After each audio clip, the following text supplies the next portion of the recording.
All right, man.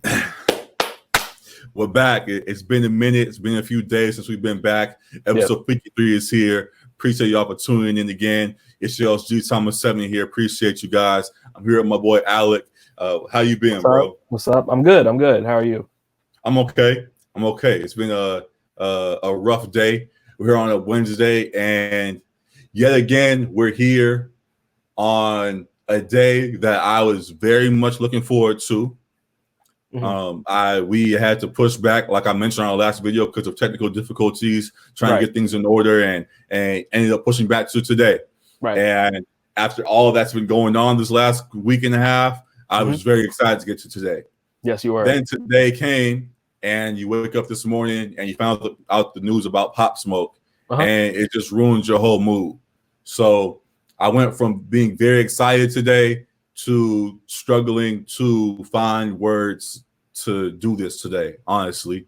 Pop Smoke was someone who, as me being an LA kid, not really knowing the New York scene like that, but watching from afar, I saw the wave that was starting up again in New York through him. New York was struggling to find its sound for a while. I know Pro Era was there. I know ASAP was there, but they were definitely individuals in New York rather than starting a whole wave throughout that city. Pop Smoke, though, when he showed up last year and he came out with the Woo and Welcome to the Party, all his shit that he came out with, that seemed to light a spark in that city and create a vibe that they were missing for a long while. And yeah, he was one of the leaders of the new wave of New York, and the sky was the limit. There's no other way to put it. He was already on track to already doing great things, and had many great things on the way. And this morning, that bright future was stolen from him. And yeah, it's just a difficult thing to grasp. The thing that really hit me the most too, that hit me a lot too, is that he's only 20 years old. Like I had to post that. I had to write that out a few times because it just didn't seem real to me for him or anyone to have to write down 1999 to 2020, excuse me, having to write that down. It was like, that shouldn't be something that we have to write down. That's not right. So a young man that had a whole lot of potential, that started the wave and was not only running with it, was running off to enormous heights. Was struck down, and RIP to him, man. It's another rough, sad tragedy that we're dealing with today. So yeah, my mind's been on that for today. Understandably so. Yeah, I mean it's sad that someone so young has lost their life, and in that fashion to be gunned down in your home. That's really sad to see. And no one deserves to have their life taken away at that age. And I just hope that people can respect his family, like at this time as well too. I mean, because even, of course, fans are affected, but like the people close to him are affected as well. Sometimes you forget about that. So thoughts and prayers for sure to his family and his fans too, who are mourning as well. Yeah. A few weeks ago, I ended the podcast asking asking you guys, the viewers, what's your highlight tape going to be? And for Pop, there was a lot of good there. And I hope that we remember those highlights rather than this sad ending, because it's still rough to grasp, but there was a lot of great things that he gave us even in his short time here. I'm not going to go into the politics of what led to that. I'm not involved at all in that to even speak on it, so I'm going to leave that to the others that want to address it if they even feel like doing so. Someone I did see speak up on it, Gilly the Kid, who's was already popular, but has risen to even more fame with his $1 Million Worth of Game podcast with Waldo 267 on Barstool Sports. Came out earlier today talking about the situation and just talking to all rappers and artists on the climb, and just talking about protecting yourself and understanding that everybody out here is not your friend. Everybody out here is not looking out for your best interests. Jealousy, right? As we've seen in numerous situations before this one, Nipsey and others that we've seen in the past. A lot of people do not want to see you winning, and they'll feel away, especially if you came from the same city that they came from, and you made it to greater heights than they did. So, yeah, just we gotta know just to be careful. We gotta understand that even though we're putting love out into the world, a lot of people aren't reciprocating that energy. So just being careful with how you move and understanding just what the reality of the world is. It's a nasty place out here, and they'll do anything to steal your light. And we saw another light stolen from us today. So yeah, I ain't gonna go in too much detail further than that, but yeah. To anybody that's on the rise out here trying to make a name and out on the streets trying to move and do what they need to do to climb up the ranks, just be careful. I mean, that really can apply to any and every field, but us talking mainly about sports and things, there may be a few athletes or whoever watching this podcast. So yeah, to all of y'all, just be safe in how you move and yeah, be safe. I don't have no more to say, but be safe. So yeah, we'll end the discussion on Pop Smoke with that.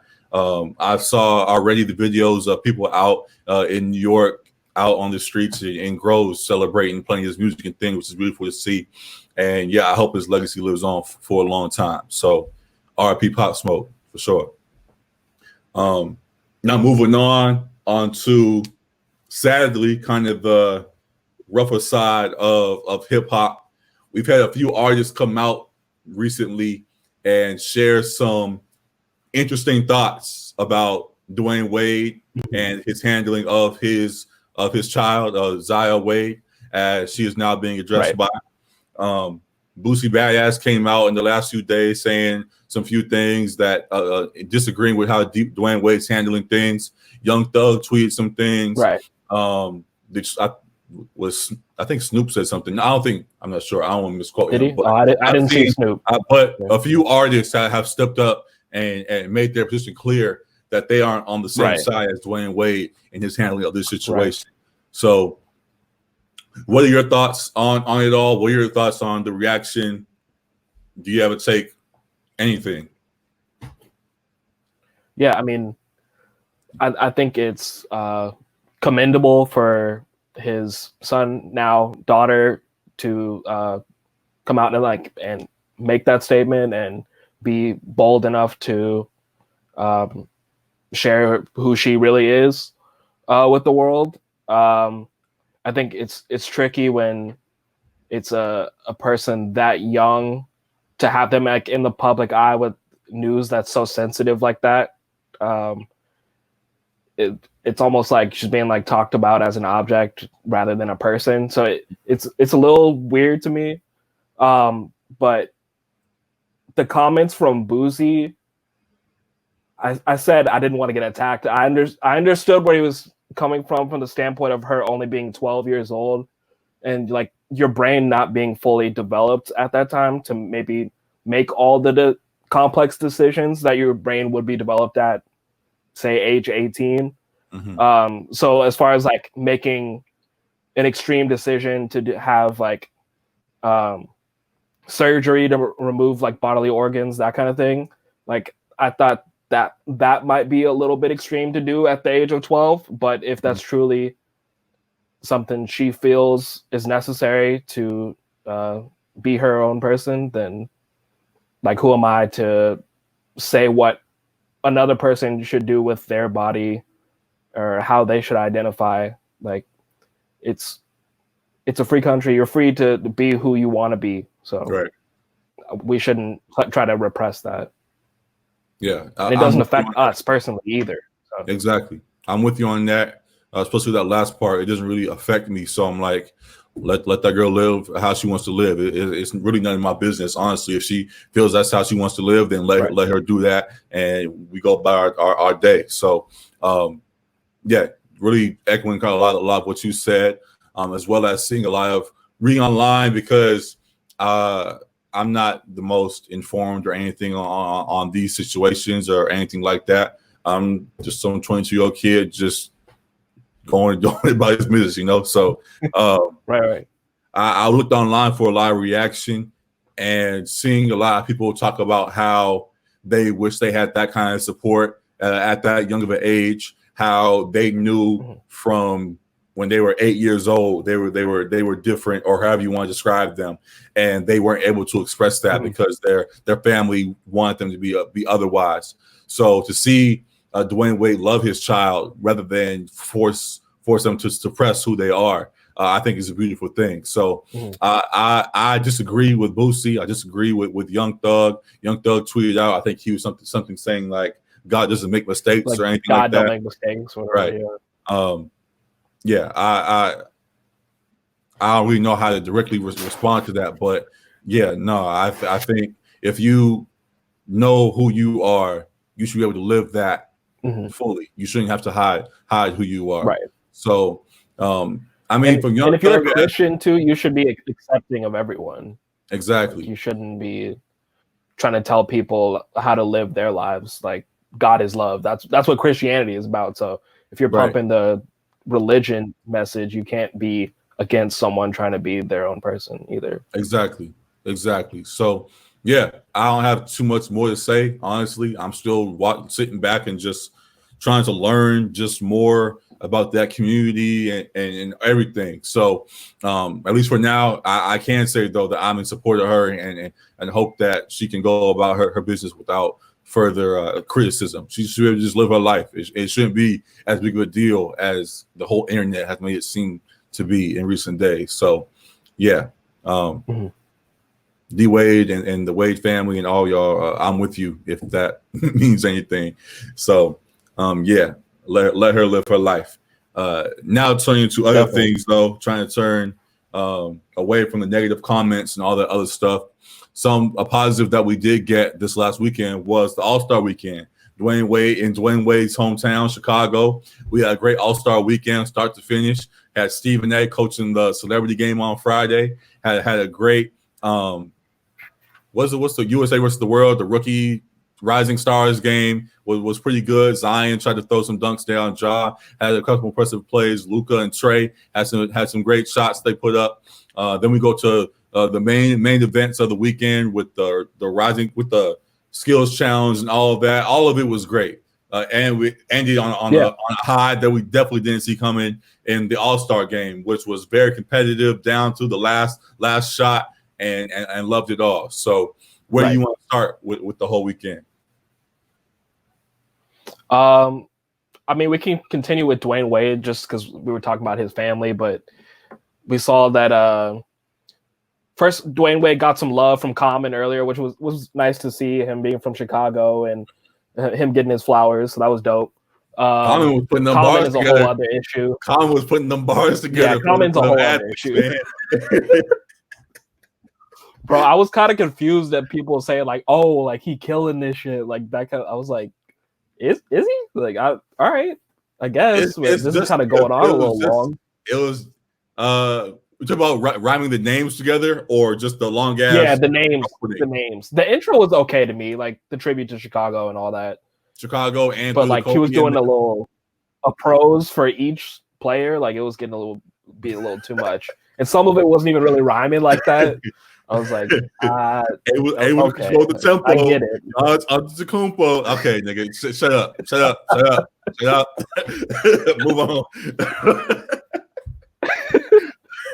I so get yeah, the game and the game didn't start till like 45 minutes after it was supposed to, and I get that part of it was the Kobe tribute, which was really beautiful to see Jennifer Hudson singing and the players holding hands, which was funny to see Harden and B.I. have to hold hands after they had their boxing.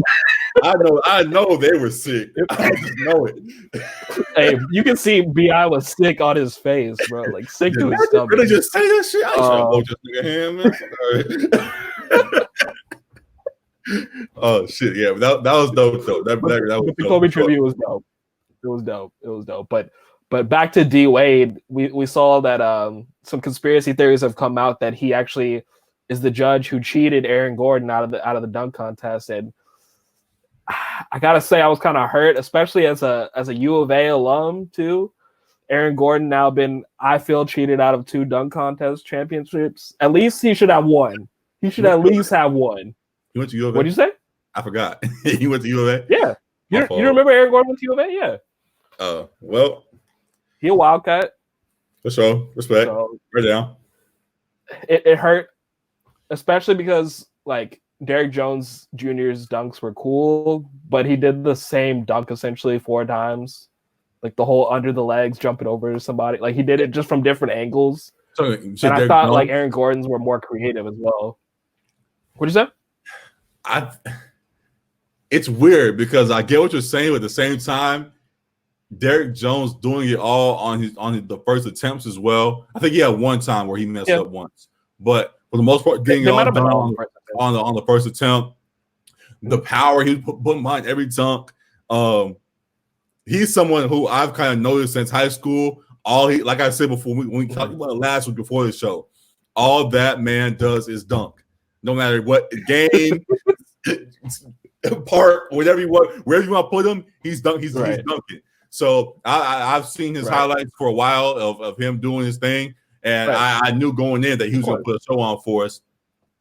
Aaron Gordon did a really good job as well, but I honestly don't think I don't think it's rigged, but I think it was slightly underscored for Aaron, if that makes sense. I think that Derrick Jones should have won still, but I don't think I think Aaron Gordon still got some points knocked off here or there on a few dunks. I think his last 2 dunks, instead of being 50s, were like 48 and 47. When one of those should have been like a 49, if not a 50. And the last one arguably could have been up there as well for dunking over Taco. Yeah. If anything, I thought I thought Aaron Gordon should have won, but if anything, I thought it should have been a tie. Because I thought Derrick Jones Jr. performed like really well too, as well. Very well. And like you said, he was cheated on the score of his last dunk. Right. But then it felt like they cheated Aaron Gordon even more just because they just cheated Derrick Jones. Like I didn't understand that. But like Aaron Gordon too had like 4 50s or 5 50s throughout his first however many dunks. So it was like his regulation dunks, his first 4 were all 50s. So yeah, it's a difficult thing. I think that may lead because Derrick Jones has said he's going to be in the dunk contest again. He wants to go for it again. Aaron Gordon said I'm out. Right, Aaron Gordon says he's out. That's fine. But I think when you have guys on the rise still, we have plenty of dunkers that can come in and put on a show going forward. People are saying this ruins the dunk contest. I don't think so. I think it adds more intrigue going forward. So I'm really looking forward to it. Man, what was my point with that? I was just saying more dunkers, like you were talking about Ja Morant. Oh, more dunkers on the way, and it's still going to be very enticing. And that, if anything, it could just lead to them changing the format instead of it being I think something they should try, because I know Dwight had more dunks lined up than the 2 that he did. I know Pat Connaughton surely had more dunks lined up than he did. What they could do is have all 4 dunkers dunk 4 times and just do a cumulative of the 4 dunks.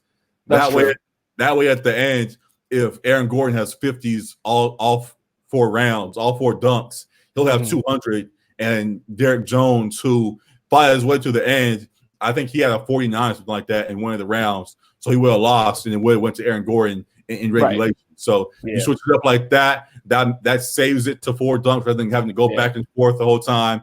Yeah. And you can see everybody's dunks they practice too. So and you can see everybody's dunks. So that could be a thought. Hopefully somebody in the NBA is watching this and can hopefully pitch the idea to somebody and make that happen. But yeah, I still am excited for the dunk contest. So it was a good show. I don't think it was as also we could get better judges too. Like I sent you that picture where it was like Kobe, like Dominique, Jordan, like actual dunker, Vince Carter, like guys who have won it, have been in it, and can judge. You know what they should do, right?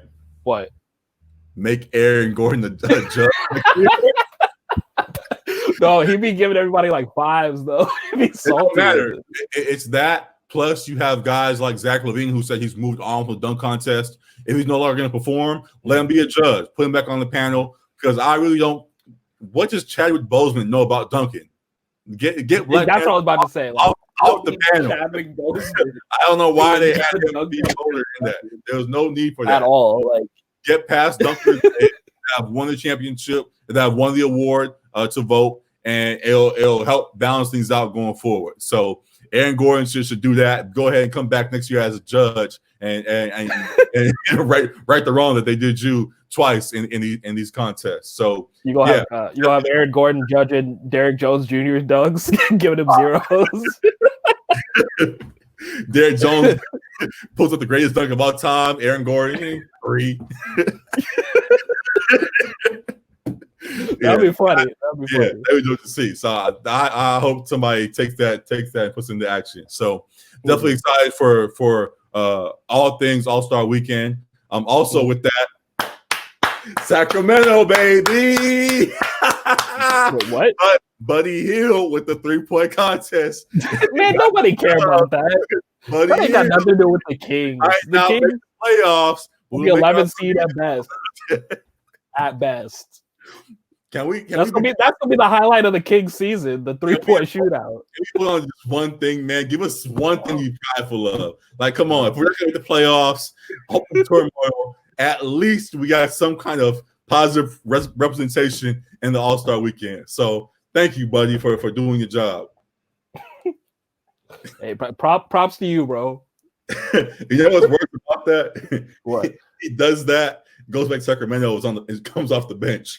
Yeah, I don't get why him and the Dave Yeager before Luke were both wanting to make him a 6-man, but like coaches are he's their second best scorer. So I don't understand that. He's the second best scorer. So Buddy's doing that. Marvin Bagley can't stay hurt. Can't stay healthy. Yeah. It's I don't know what to do with them, man. I really want to see them succeed, but golly, it's rough. But we'll talk about that in depth another day when somebody actually cares. But something the people that do care about was, like I mentioned, this All-Star game. This All-Star game definitely impressed. The format was up for debate all week long heading into the game. The game itself came around. I think we were optimistic about it, though. We were trying to be because we hadn't seen anything like it before, so we weren't sure how to envision it. But it played out even better than I had thought. So a great All-Star game that I thoroughly enjoyed, start to finish. Guys really playing. I loved that they could see where the money was going, that the charities were sitting in the stands. So they lost kind of thick though. Like the kids are like, God damn it, bro. Damn, bro. Like, give me my money, man. You playing with me. Stop playing. So that was one team won every quarter, and then the other charity didn't get no money. Like, what would they do then? I'm sure a player would have stepped in and donated or something. They still would have got something. They have to. There's no way. But I know Team Giannis is going to give another $100,000 to their charity. They're still stepping up and giving money to the charity. Right. So there's no loser in that. So. But I did love. I think it even happened. I think after the game when Team LeBron won, I think there was some kid. They showed Team Giannis's charity. Yeah, they had like their arm folded. Fucking Kyle Lowry. God damn it! Some bullshit. Peach Lowry, man. This nigga Kyle Lowry taking charges in the All-Star game. I know y'all taking it more serious, but still, please, I don't ever want to see Kyle Lowry in the All-Star game again. I don't ever want to see Rudy Gobert. Like, we were dangerously close to getting Rudy Gobert as the MVP of the All-Star game, bro. I ain't trying to see that. I'm fine with that, to be honest. If the game is going to be more competitive going forward, I'm fine with Rudy. But Kyle Lowry, like, no, I don't want to see none of that anymore. Also, I'm cool. I feel like something that hasn't been talked about that much either is like, I get it because they're the veterans, but in the fourth quarter, like they didn't really put in like guys who can really get buckets too. They didn't like, rotate. They had no rotation. Exactly. Yeah. Trey was on the bench. Luka was on the bench. Like Devin Booker, like guys that are just a straight bucket. Right. Like Team Giannis was struggling at the end too to get a bucket. And hey, man, listen. If this game is gonna be more competitive, Hey, Coach Vogel, you gotta strategize. Play Kawhi every minute. Wear that man down. Let him get worn out so we come back to regular season. You gonna try to load manage tonight, Kawhi? I don't think so. Not tonight. We need you tonight. We're trying to win this game. So yeah, if there's gonna be some more play all 48. Go ahead and play all 48, bro. Get out there and run. Play on a show for the kids. They right there. Go ahead. You can't just don't support the kids. They right here on the sideline. Don't let the kids down. So there's gonna be a little more strategy going forward, and I'm happy to see that. So I thoroughly enjoyed all the All-Star weekend, from the games themselves to all the tributes. Jennifer Hudson and all the Kobe tributes were amazing. Loved it all, and all you for Chicago as well was a great thing. So it's going to be interesting to see how it goes forward, not because of the games or anything, but because of the cities they're in. Indianapolis, Cleveland, Salt Lake City, and Salt Lake City aren't the most entertaining cities. So I don't know if there's going to be as much of a tribute to those cities as this one was, but hopefully there still are good performances. Yeah, be interesting to see what halftime entertainment they can get in those cities too. Is hey, bro, listen, Chance the Rapper. As long as it's not Chance, I'm cool. You can get anybody else on stage. I don't care. Throw me on if you got to. I'll bullshit some fake ass song. I don't care. Just get Chance off stage. I don't want to hear none of that no more. I'm sorry, you lost me, bro. You lost me. I saw you through my text on the close friend story. I was like, damn. Oh man.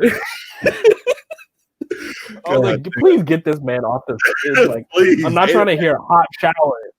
I'm not trying to hear Kyle Kuzma's anthem. Kuzma's anthem. We're hating on Chance right now, but there are songs that we like from Chance. He just didn't play any of them. He played Ultralight. Well, he did his Ultralight Beam verse, but that's not really the setting for that. We want the Kanye. Give me Kanye. You can't do it without Kanye. And Kanye was in the arena.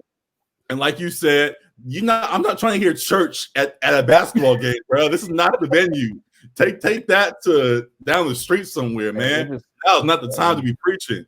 So I see why he canceled his tour dates, because I don't think the people trying to hear that right now. Outside the page fans down low that were forced to cheer. Everybody in the stands were like, "Nigga, get this man off stage. Get him off stage, please." So as long as it's not Chance at any time going forward, we are cool. I feel bad for Chance. We all used to love Chance, man. We really did. The 180 we've turned on him, man, has been crazy. But hey, it's kind of his own fault. Really, he just got to put out another good album. If he just puts out another good album, I feel like the title turned back. So the only difficult thing is don't put out the big day again. He seems to be on that same energy still. He's still like he hasn't changed. Like Drake sometimes will get mad and you could hear it in his music. Or Chance still seems to be happy. Oh, I love my wife ass Chance. Like every time you see him, all he looks like is positivity. And that hasn't made. And that's cool too, but like it's cool to be on the positivity wave, but like just also make good songs too. Like the songs just weren't good on the big day. Positivity and rap, nothing stood out. Sadly, it's tough. It's tough, but I don't know. I can't even remember what he was really saying on that album. Besides the jokes, like I love my wife. I love my wife. But that's pretty much every bar in some way ties back to that. It seems like so. Whatever. We spent too much time on Chance. Anyways, going forward though with the NBA, All-Star Weekend has now passed. We have a few days before the games get started. Regular season games get started again, and there's been some moves that start tomorrow. Actually, start tomorrow. Yeah. And us being the LA boys that we are, our eyes are focused on the battle going down here between the Lakers and Clippers. And things have been progressing even during this small break that we're on with the Rockets making moves. First off, they signed Jeff Green and somebody else, but the Clippers DeMarre Carroll, yes. And the Clippers also just added Reggie Jackson from the Pistons, just got bought out. They just added Reggie Jackson to their roster as well. So the Clippers are continuing to load up on players and stack up in preparation for a potential Lakers matchup in the playoffs. So what do you think about the two teams heading into the second half of the season? And what do you think about the additions they just made? If it feels like the Clippers are just signing guys so the Lakers can't get them at this point, like it's been like widespread knowledge that the Lakers are kind of seeking a more playmaking point guard that can get his own shot. Mm-hmm. And that would play a significant role, but the Clippers have kind of got those guys that we've thought would be good fits for the Lakers. Right. But I don't really think it's really time for the Lakers to panic either at the same time. I think there are still holes on the squad. Like a playmaking point guard would be a nice athletic wing that can help us on the defensive end. To match up with teams like the Clippers would be a nice addition. But at the same time, they're still the number one seed in the West. They're still about 3 or 4 games up. And I think in a 7-game series, there are not many teams in the West that are going to be able to hang with them. So I get that the Clippers are stacking chips and they're 10 deep now, but all 10 guys can't play at the same time either. So rotations are going to shrink to 7 to 8 guys in the playoffs as well too. So I think there'll be battles for sure, but I don't think there's like a wide gap now because the Clippers have made these additions. They have a slight edge, I'd say, perhaps. Yeah, I think the depth that the Clippers have added does give them a slight advantage. Like you said, most times for teams, rosters shrink down to, or playing guys shrinks down to 7 or 8 guys on a roster. But for the Clippers who have now 10 guys, if they need to, that can legitimately play and contribute positively, is a big plus for them. With the Lakers, though, as you mentioned, we are the 1 seed, and we did have a large gap for a while. So their talent is there. I think all these really changed for us since we're not appearing to add anybody.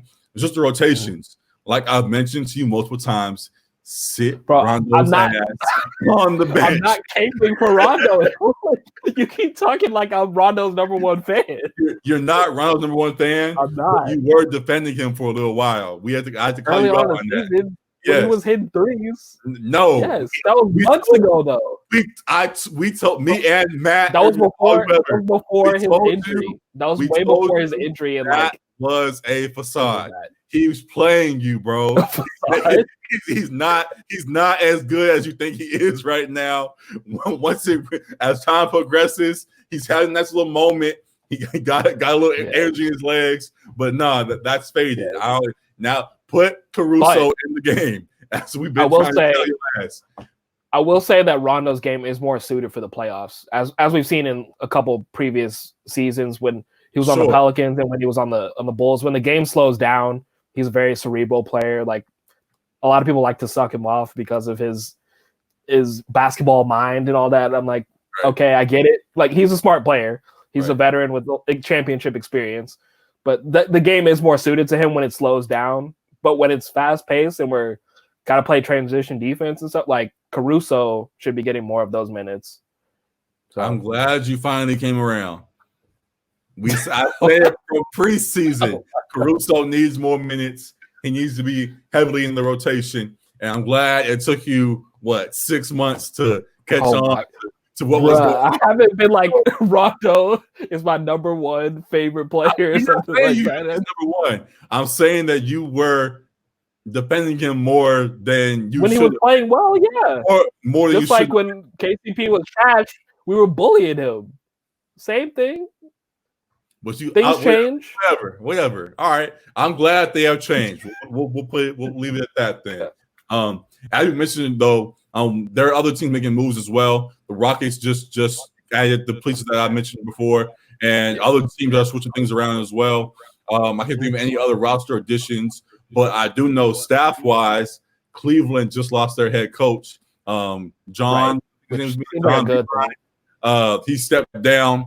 They hit it, and he came out and said it was for health reasons and stuff like that. But there were other reasons that he said he didn't think he'd be able to carry out his whole contract and be able to do that and help his family. I don't know, some kind of spiel he put on. I forgot what the direct quote was.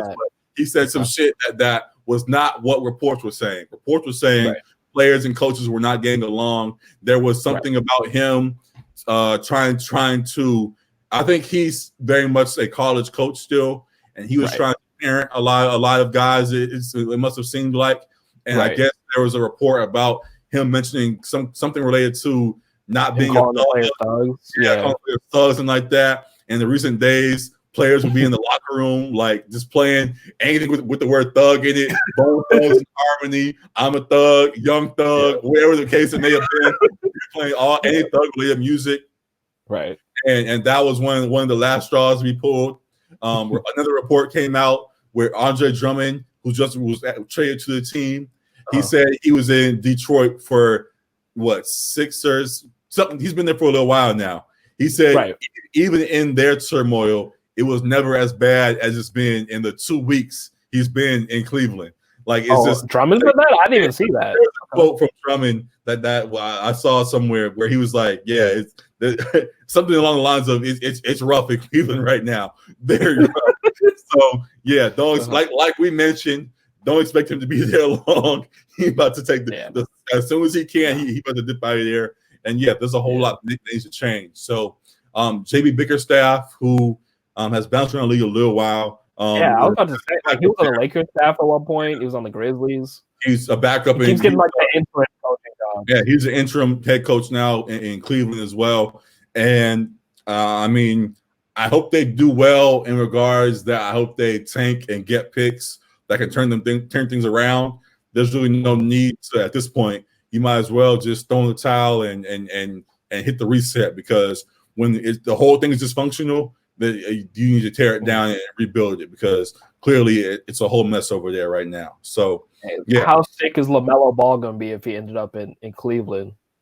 That would ruin the BBB relaunch. No, that would suck if LeVar tries to relaunch BBB and his son goes to Cleveland. You can't sell out of Cleveland. You're not LeBron. LeBron sold out of Cleveland because he was from there. So that gave a big boost. You're not from there. You're not going to have that backing. So it's going to be real rough. I really hope he avoids that. I hope he avoids. Hope he ends up with Knicks something like that. So, and you sent me something today about the Triple B's relaunching too, and I checked out the site for a second, and I see there's no Lonzo and there's no LaMelo. It's just Jello and LeVar on there. So they're announcing it as just Jello and LeVar taking it under their wing and then launching it themselves. I don't know how well it's going to do. Admittedly, with Jello not doing anything right now, as from what I know, I don't know how well that he's going to sell anything. But I think LeVar, being the man that he is, if he finds his way in front of any kind of camera, he'll sell it. He'll sell some stuff to us. So plus he got a lot. He had the kids on lock for a long while. A lot of kids and hype beasts and people loved him. So having a relaunch at least from the small stuff that I saw, there is decent merch if you care that much about it. He might sell a little bit, but I don't know how long this second run is going to last. So we shall see. Hopefully your dad doesn't mess things up this time, and they can have a smooth second turn. My dad, Ruit Foster, it has nothing to do with this. All right, father, Alan Foster. For those who did not know, Alan, the one that scammed the Ball family. No relation. Alan, no relation. Yeah, he's not claiming them right now. It's okay. Everybody just owned him. It is what it is. But yeah, we know the truth. It's all good. Is there anything else with the NBA you want to talk about though? I'm blanking right now. With NBA, I don't think so. I think we covered the big stuff. Real quick. The same way I don't really want to see Rondo with a lot of minutes, I don't want J.R. Smith on this roster at all either. I get that he's another shooter. We need more of a point guard type. We need another ball handler. J.R. Smith, from the last that we saw, was not that. He might be able to add a little bit more defense, possibly, if he's energized like that. But I don't think, as you mentioned, when rosters shrink, he's not going to be one of the key factors in the Lakers roster down the stretch. Yeah. So, he's not. What about Dion Waiters? That's another name that's been brought up, and Mo Harkless as well. Dion Waiters, though he is not the clown like we once called JaVale McGee, he is someone in the same realm in that if he's in the right situation, I think he could flourish. And I think if he's comfortable in LA and everything off the court is figured out, and he's he's comfortable and on the court, I think he can do very well with this squad. Again, he's not really that point guard type, so I don't know how well he would fit. But if we need somebody, I'd much rather have him than Jeff Green. We lost, so I can't bring up him. But J.R. Smith, I'd rather have Dion than J.R. Smith right now. So yeah, we shall see. That's the last with the NBA that I can think of. If not, we've spent too much time on it anyway, so we'll come back to another episode. One thing I will say is we didn't mention too that like Kobe, the All-Star Game MVP is now named after him, so that's dope. And then also he was named to the Hall of Fame class with KG and Tim Duncan and a couple others, not as big names, but that was dope to see. And I know Chris Bosh felt that he was snubbed, and people feel that he was snubbed. Chris Bosh, and the NBA and the TNT crew pointed out that Chris Webber also has not made either, which I think is why he was not part of any of the festivities this weekend. So Chris Webber and Chris Bosh both should be in there. I don't know what's taking them so long to put them in. I know that when guys like Kobe pop up and KG pop up, they have to make it. But Chris Bosh and Chris Webber deserve to be in there as well. So yeah, don't play with them no more. Let them get in because they deserve to be so. So that I think that now is all that we have with the NBA. Now turning to the end. Oh fuck, we even talking about Philly. You know what? We'll wait till next week. We'll wait till next week. That's fine. I think Philly. We'll wait till more games get played. So that's out the way. But turning to the NFL though, a lot of stuff's going on. Trade deadline or not trade deadline. Free agency is a month away. Rumors of Tom Brady getting the bag from damn near every team in the league is being reported. Phillip Rivers has officially announced he's not returning to the Chargers. A few moves have been made already, just preparing for what could be a very exciting free agency period in the NFL. One of the more exciting that we've seen in recent years. So, do you have you want to make any predictions now, or you want to wait till things get a little bit closer to make some calls on where we think these guys are going to go? Predictions for like Tom Brady and Rivers and I really don't know. I feel like I've heard half of the NFL teams exactly. Have That's a why chance at getting Brady. So I don't know. I don't know about that one. Phillip Rivers, I really have no clue where he would land, just because he's at the tail end of his career. Kind of tends to be a turnover machine at some points, although he is a solid quarterback. So it's difficult to even see him in any other sport too. What? No, he should go. Did I mention this to you already? I might have. I think he should go to Tampa Bay and back up Jameis. I think his starting days. You say back up Jameis? Yes, back up Jameis. If Jameis is going to go for another, I don't think he's going to want to be a backup now, though. He's getting up there in age. I know he's very competitive, but he's clearly past his prime and I don't think is the contributor and can lead a team like he once could. Especially if he's going into a new place, a new environment. I think that they'd rather have a younger face in that spot. People have turned the tide on Jameis. He was once hated, now he's a fan favorite. All of a sudden, at least on social media, from what I've seen, people love what he's doing. Joked about him getting joking on Jameis. It's a lot of jokes, sure, but I'm glad to see some positivity turned his way because they were hating for a while. But even in that, there have been jokes about him getting his eyesight back or whatever. He had the LASIK surgery, whatever the fuck that's going on with him. There's that going on, and with that, if he does stay in Tampa Bay and turn things around, I think he could have a big season. But if he pulls a Jameis again and starts stinking it up, rather than throwing Ryan Fitzpatrick or I don't even know who the backup was this year in there, you put Phillip in there. Magic? Yeah, instead of putting a guy like that in there. It's magic on the Dolphins. Yeah, I'm saying last year though, or a year or two ago, he was in Tampa Bay, I believe. So rather than having him as a backup or whoever they have now, I have a lot more faith in Phillip Rivers coming off the bench and leading the team when they need it, rather than whoever else they could think of. So that's a thought I've had. Obviously, like I mentioned, Phillips is very competitive, so I doubt he'll want to take that role. But I think they are pretty similar in style, or at least in results. So I think they could keep the flow rolling with either one playing the QB in Tampa Bay. So that's the spot I have for them, and the rest we'll just wait and see. I'm not the insider analysis like that. I just take what I see online and we make our comments about it. So I'm gonna wait for more things to come our way. Something that has caught our attention, though, I don't have anything much more to add with NFL wise. I know there's a story today about the Browns lineman having weed and 150 pounds of weed. That was crazy. Hey, Stephen A. been telling y'all, so I don't have anything else to say. Yeah, let Stephen A. tell it. I'll leave it for him. Please don't tell him. He might have a brain aneurysm. Hearing about that much weed. I'm sure that message will cross his path, and he'll have plenty to say. So check him out, because I know he'll say exactly what needs to be said about the situation. Trust me on that. So we'll leave that alone. But like I said, something else besides the NFL that's caught my attention is the XFL. It's been a pretty good couple of weeks of the start of their season. Pretty good games.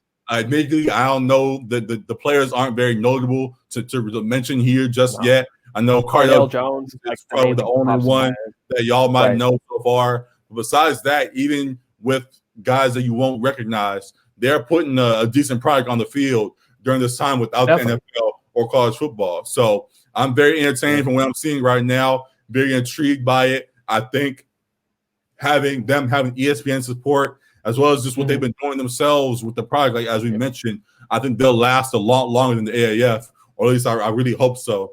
And I'm very impressed with what I see with the XFL. Do you want to announce what you have coming this weekend, or do you want to save that for next episode? I mean, it's not that big of an announcement. We go catch an XFL game. I think they're playing. I think we're going Section.300 at the LA Wildcats next XFL game. I'm very excited for that. Hopefully they put on a show for us, and we will be there. And I hope that the path that they've been on continues throughout this next weekend in the games that we see. So looking forward to that. And we'll definitely come back with a lot of stuff to talk about in regards to XFL. So stay tuned to our IG and all of that, because we'll definitely be posting there all the stuff that's going on at the game. And definitely looking forward to the XFL and this weekend. So that was the last. That's all I really had there. You didn't want to mention Antonio Brown, that video. There's always something, dude. Like that one video ain't even worth talking about. He got hit in the head while trying to celebrate some shit, like whatever. The CTE, man. Like I said, man, it's been a real rough week, a rough year. Exactly. I pull up my Twitter right now on my phone right now. He's tweeting out his music video, streaming everywhere, and all that shit. It's just like, bro, that's not what needs to be your focus right now. Yeah, so he was doing his rounds on the morning shows, the Hot 97, all that. So, like I said, I continue to hope for the best for him, but he's not helping himself at all, and he continues to go down a rough path. So we shall see, man. I just hope we don't have a bad ending to it all. So continue to hope for the best for him and things turn around. Now, though, speaking of another rough situation, in MLB's got this shit going on, and the commissioner is saying that the championship don't matter. He's saying Manfred's so trash, bro. Saying that there shouldn't be any retaliation, or guys will be punished and shit like that. It's a real ugly scene in baseball, man. And for someone that wants to be a fan, as I mentioned, I'll be watching the Dodgers. But outside of that, if it weren't for them, the MLB's been doing a good job of pushing away people that would want to watch baseball. So, what is your take as someone who's much more of a fan than I am, and with all the stuff that's going on right now?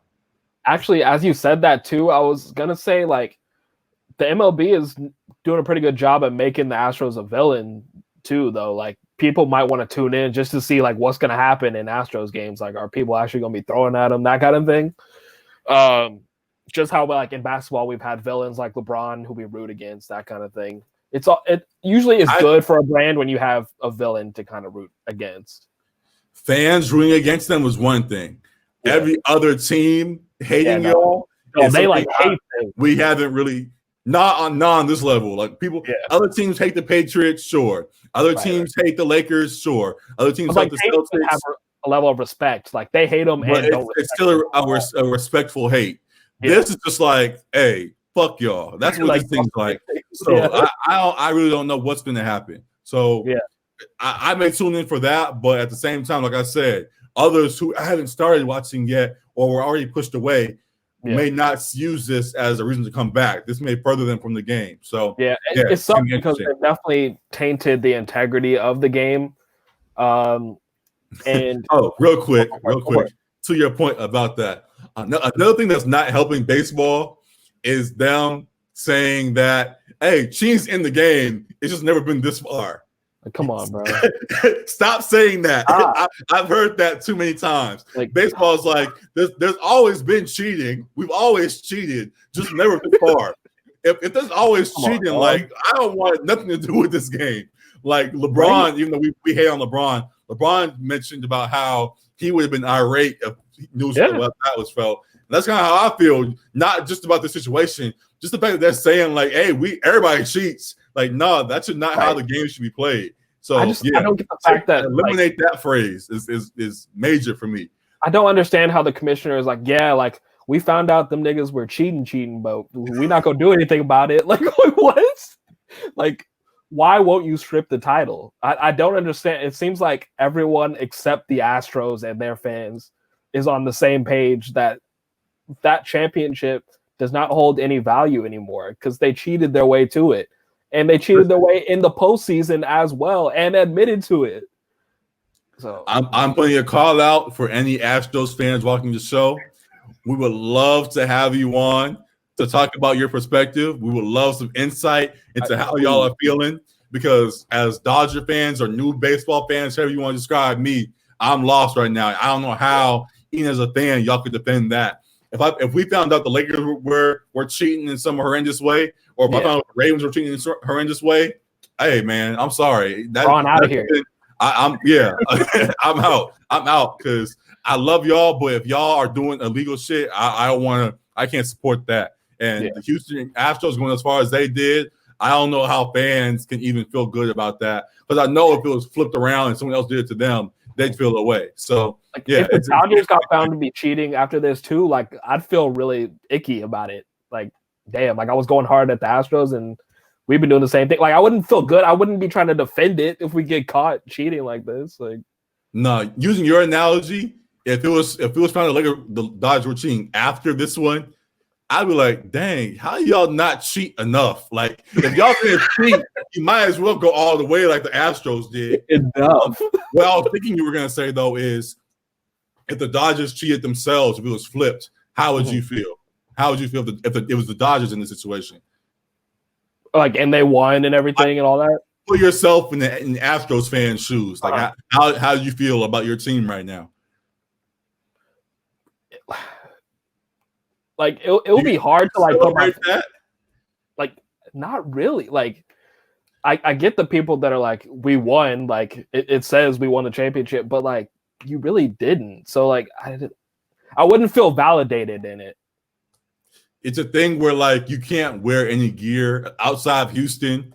Like if you wear any World Series championship, everyone just stares at you like, bro, come on, we know the year. Like, what are you doing? Like, take that off.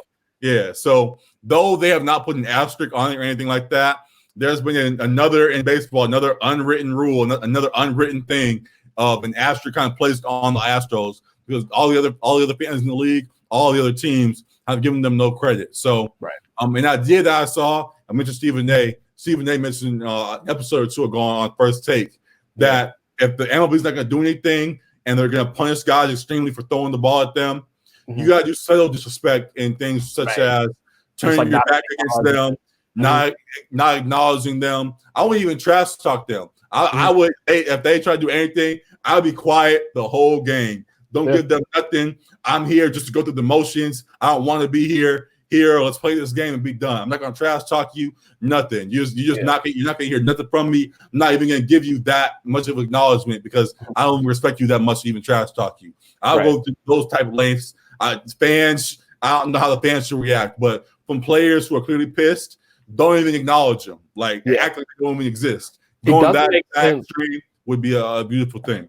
It doesn't make sense that they're not being punished at all, too, just because the whole scheme was essentially player driven, and they knew what they were doing. They knew it was against the rules. That's what confuses me. Yeah, like everybody's saying the coaches put it into action. The coaches had to do it. The players had to execute. Right. I know I think Carlos Correa came out and said Altuve went in the locker room one time and was like, "Hey guys, stop it." Nah, bro, no, it ain't that simple. Like, even if that's true, the guys around him are cheating and they're getting on base. Right. So even if it's not you cheating, so that helps your numbers. You're admitting that the rest of your team was cheating still. So like, what are we talking about right now? So yeah, it's not a good look at all right now, and the MLB's got some work to do. They in a rough spot that really shouldn't be this rough. Every other fan has told them what to do. Skip the title, punish the players, and move on. But they don't want to do that, and it's making it a much more difficult situation than it needs to be. So, yeah, hey, they made their bed and they got laid in it. So it is what it is. We shall see how the games go going forward. I don't know what happens if it comes out that another team has done something like this too. Like they just gonna let it slide too. Like what? You know what they do? A horrible precedent right now. You know what they do? They go back to like what I said. Cheating's been in the game forever. Like what do you want us to say? They'll pull out. They'll make some shit up like that. Like it is. Like it's just it is at this point. It's so frustrating. Very much so. So yeah. I don't really have anything else to add to that or any other topics, honestly. So, yeah, we are very excited for what's to come in all sports, NBA, MLB, NFL, XFL, all that stuff. March Madness is approaching. I haven't watched a second of college basketball admittedly. I know I still watch Arizona. I've been working, and they've been on when I was working, so I haven't had time. And I haven't cared to go back, so sorry. We'll figure it out. I'll be watching March Madness, though. That's for sure. Yeah, we'll definitely be watching March Madness, and I think that's actually the better way to do it. Because the years that I have watched college basketball in full and tried making a bracket, I tried too hard to. Oh yeah, back in October, Iowa State had that one player that looked real good, and he could come back. Yeah. Too much knowledge ruins your bracket. So I'd rather go in blind and just do like I know some of my girls that I know do, and they'll just pick the best looking team. Oh, they have a nice mascot. I'll pick them. I like their colors. Yeah, I'll pick them. Some shit like that. I don't know, but I'll do that rather than trying to have some knowledge in it. Yeah. So yeah, maybe we'll do a Section 300 bracket that people can join. We'd love to do that. Yeah. So. All of our nose bleeders, about that. You feel me? And we'll get that going. So yeah, a lot of great stuff to look forward to. A lot of great stuff here, and we appreciate all the love we've been shown so far, man. So another episode in the books. Again, it's your host G here with your boy Alec. Find us everywhere on IG at Section.300, on Twitter Section.300 Pod. Like, rate, review, subscribe. However you show love to our pages wherever you watch. We appreciate it all. Drop comments here and on IG. We would love to talk with y'all about all the stuff going on recently. Double tap, bro. It's not that hard. Hey, it ain't that hard, but we appreciate it. Ain't that hard. So yeah, we appreciate all the love. I'll have our music stuff as I mentioned on my last video. I'll have a music video coming out. A music. Video. No, hey, chill. I'll have a music review. Wait, I didn't even know you was dropping a track. No, I said I was joking. I was joking. I'll have a Fire For You video out later this week. Fire For You? Okay. Episode 53. I see how you coming. Episode 53. Episode 53. Any features on it? It was just you solo? It's me and Antonio Brown. me and AB got a track, bro. Yeah, that's what it is. Right. Yeah, okay. See, I was trying to think of some. I was trying to have another like sentimental outro again, and you just threw my whole mood off. So forget this, man. Episode 53. Section.300. Appreciate y'all. We out of here. Peace. Deuces.